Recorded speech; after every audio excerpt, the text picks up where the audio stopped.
กันมันใส่ซบมือกันตอนนี้เรียกว่ากำลังเสพติดเทนนิสซาร์เดมอนี่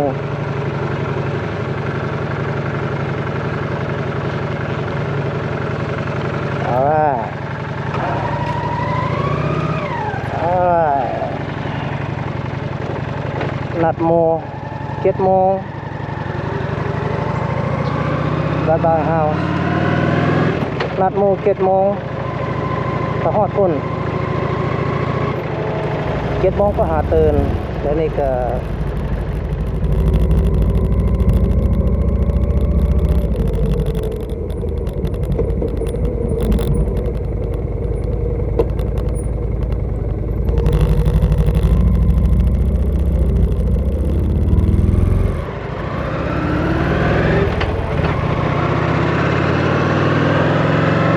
เซลฟี่กันในโฟนก็สั้น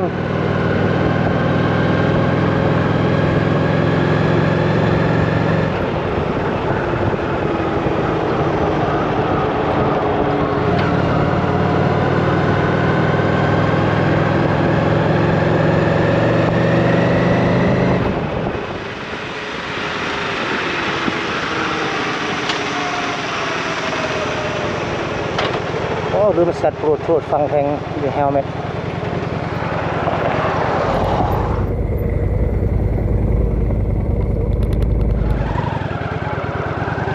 สั่งในน้ำมือเลยยานรถเกียร์เลยซีดีเนี่ยทำยังประชาชนหดน้ำลายเขียนหนังสือมาบอกบาดทนหดเด้รถถนนหนทางก็เป็นอย่างจังแมนสู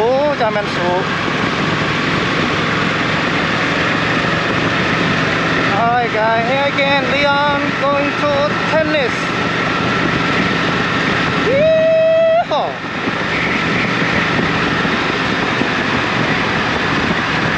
เบิ่งภูเขาเด้อพญากินพญาคม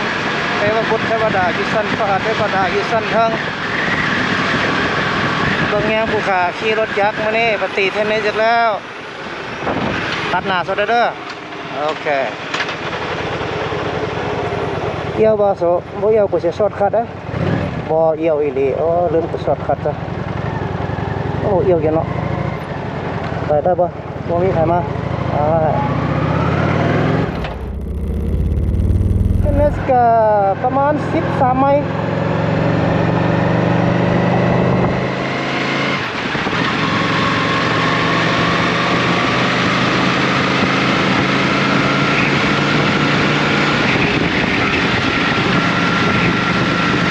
อย่าออกมา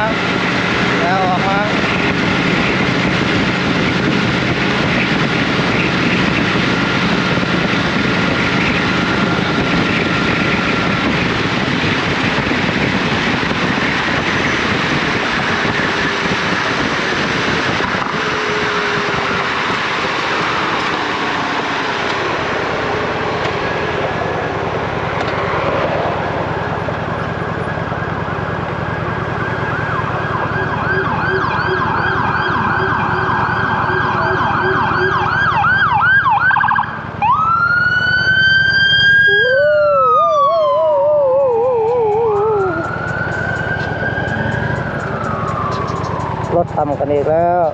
รถลิ่นโฟนหลายพี่น้องเอ้ยพวกเจ้าขับรถนะอย่าพากันลิ่นโฟนเด้อจอดไฟแดงก็จังเขาเลนคันสิลินน่ะ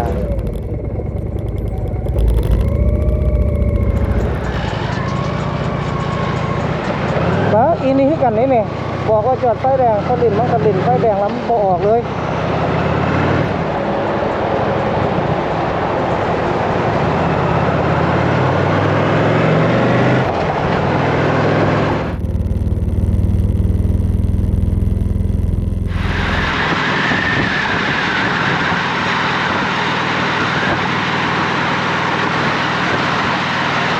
ยามมื้อเช้านี่ก็อยากเย็นหน่อย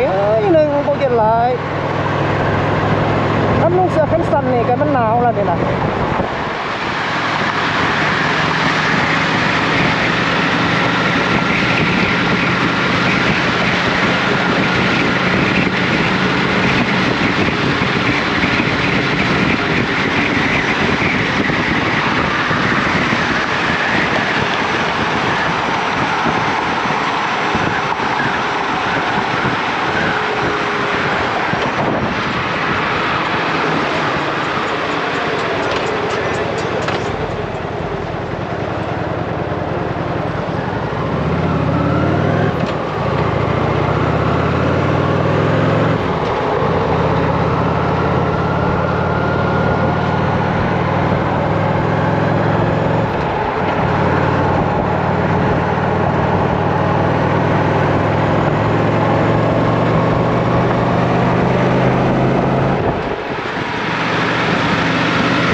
เอาเซลโฟนใส่อัน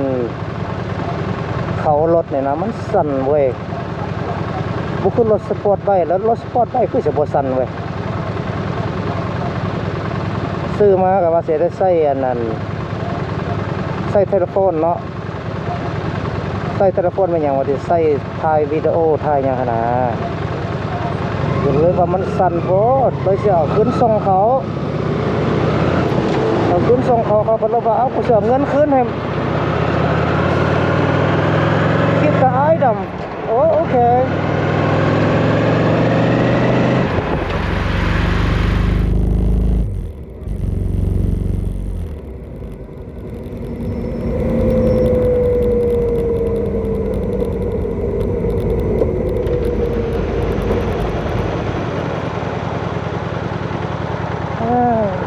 เห็นรถจับกูมามันคือบ่พื้นให้กูไปตลอดเลยฮะ